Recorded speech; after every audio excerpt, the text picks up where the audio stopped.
Well, thanks for having me back again. It's always a treat to be speaking here.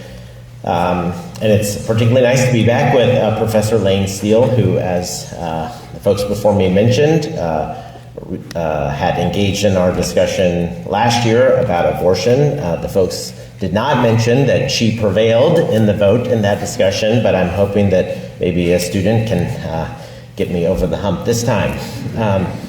So the professor is an assistant professor of law here at the law school. Her research focuses on sex discrimination. She graduated from Harvard Law School, clerked for Judge Roth on the U.S. Court of Appeals for the Third Circuit, and previously served with Teach for America.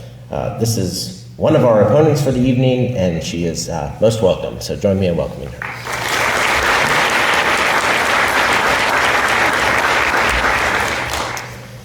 I'd like to introduce somebody else whose story was conveyed in a recent court decision.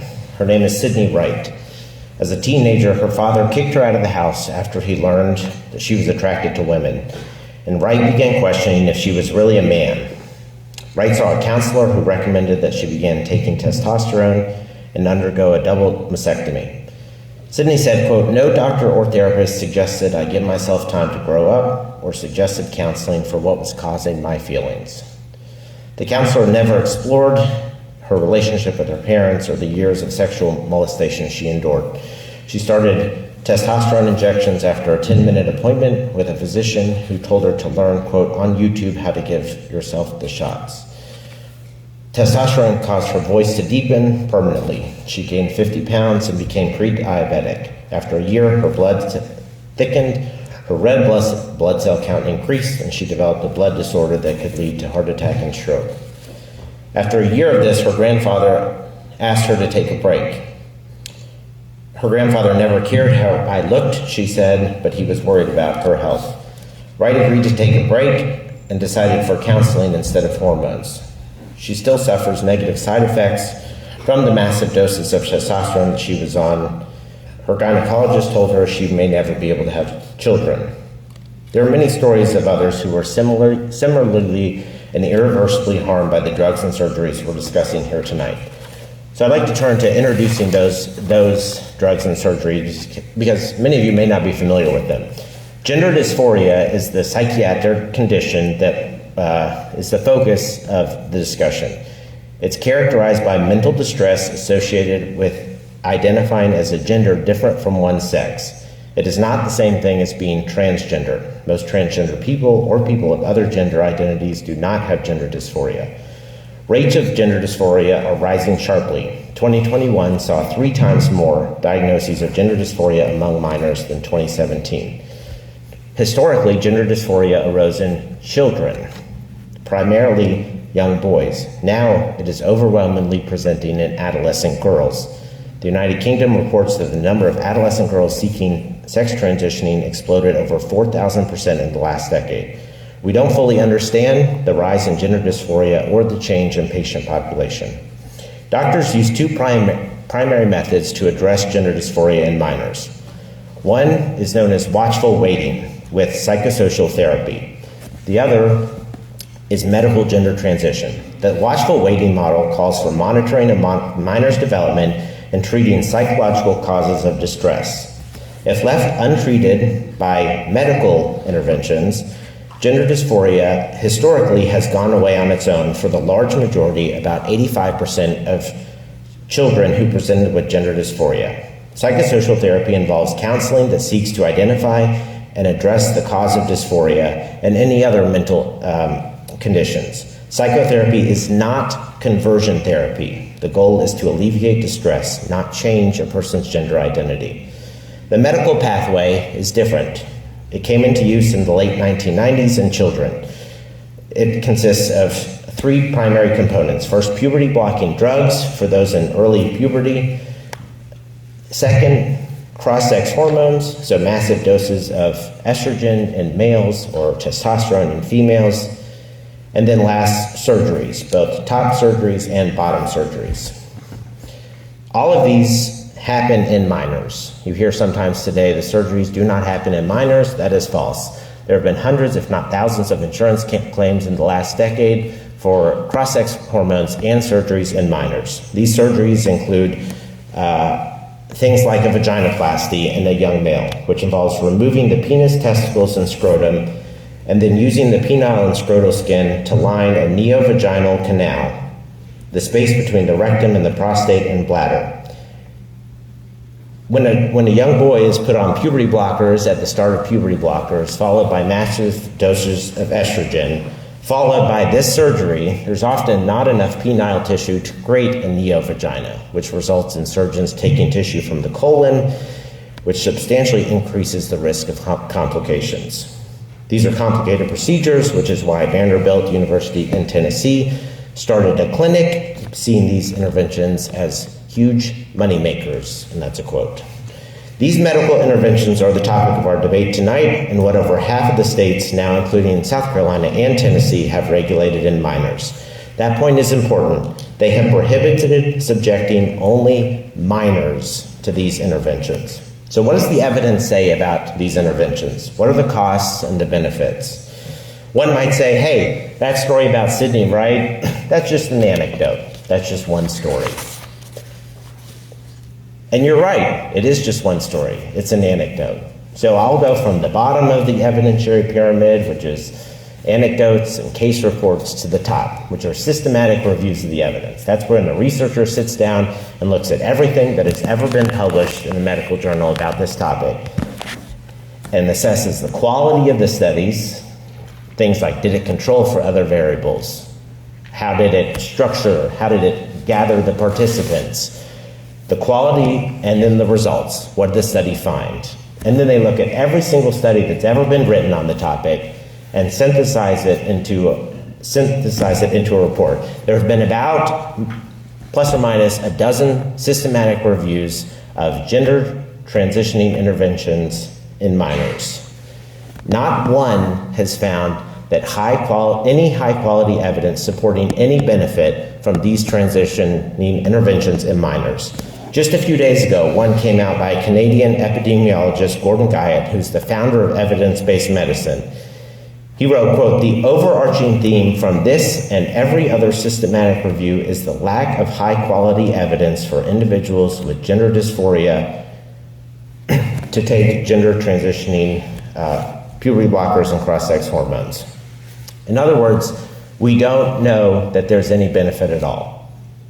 There's no quality evidence showing that these interventions have a benefit for minors who suffer from gender dysphoria. I'll say it again, there is no quality evidence supporting these interventions. When you hear of specific studies or specific case reports that support it, they are anecdotes. They are not high quality. And when I say high quality, it's not just a statistical, term that doesn't mean anything. Something that's high quality means it's likely that whatever the study found mirrors what's in real life. If something is not high quality, it means that whatever the study found is likely to be different from reality, from what actually happens in the real world. So that's the benefit side.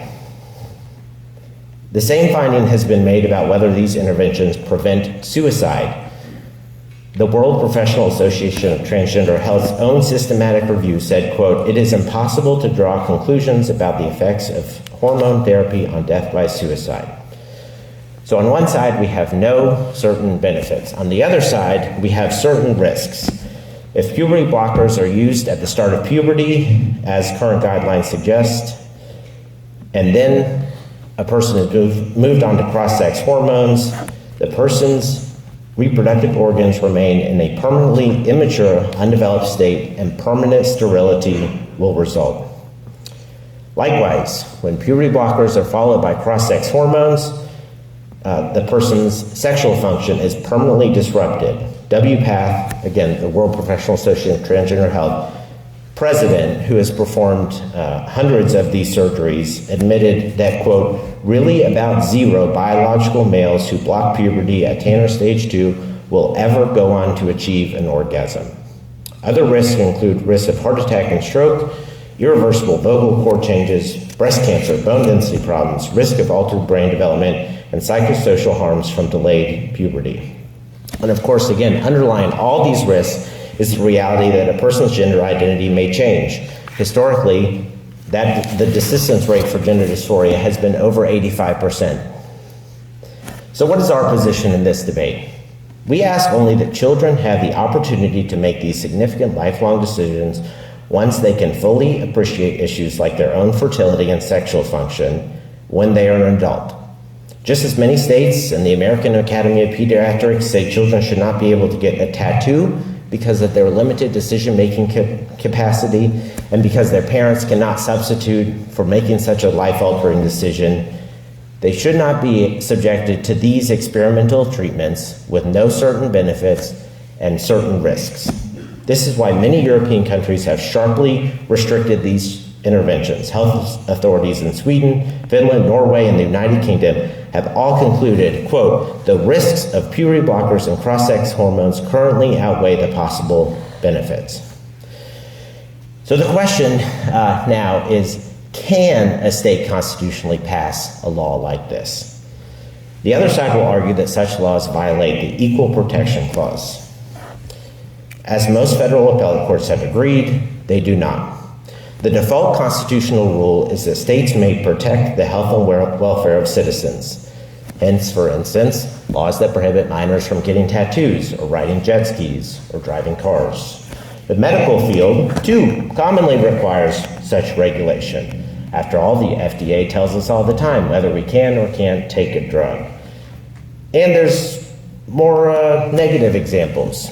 Opioids, smoking, eugenics, thalidomide, all aspects where the American medical industry said, this is great, this is good, you should do it, and they were wrong.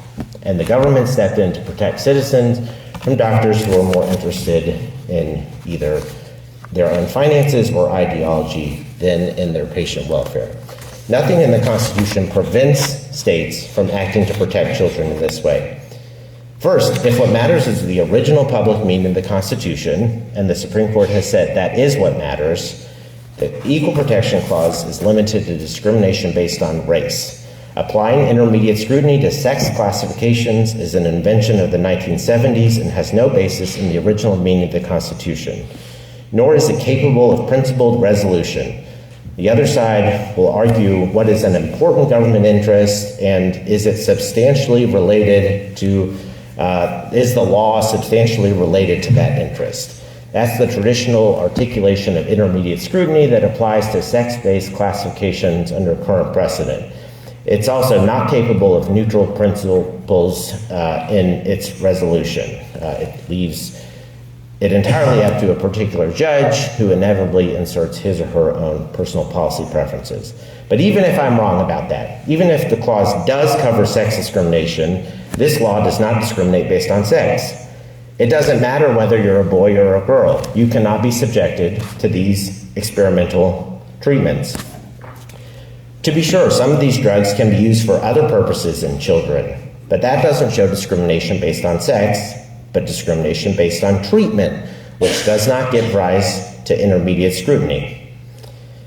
So again, boys or girls and children of any gender identity could seek these transitioning interventions. So the statute does not classify based on sex or even gender identity.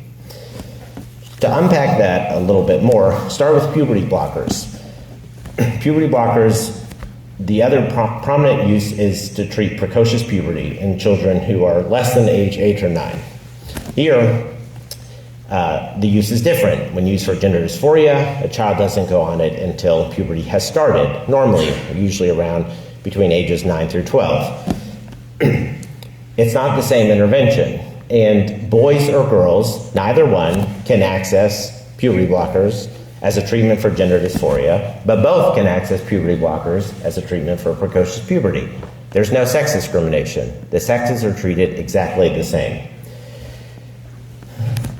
Any other conclusion, in other words, concluding that this is sex discrimination would render the law absurd. It would mean that certain treatments that depend on biological sex can never be regulated. It would make it unlawfully discriminatory to offer testicular exams only to boys or pap smears only to girls. It is not the same treatment when used in a boy or a girl. Providing a girl with a boy's level of testosterone is a different treatment from providing a boy testosterone to correct an endocrine disorder. The purpose is different. Confirming this point is the remedy that the plaintiffs in these cases have sought. They don't ask the state to equalize treatment options by making a procedure given to one sex available to the other. In other words, they don't want the government to treat boys and girls the same. Rather, they want to force the state to either ban puberty blockers and hormones for all purposes or allow them for all purposes. That reiterates that the discrimination in this law is purpose and age, not sex.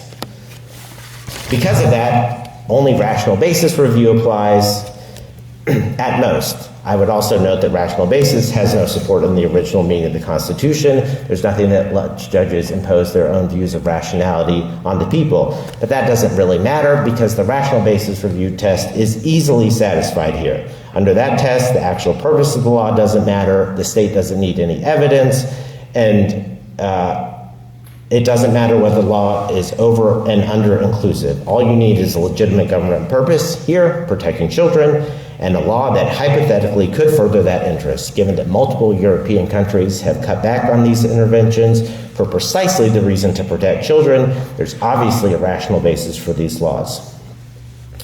So for these reasons, I'd ask you to vote yes on the proposition before you this evening.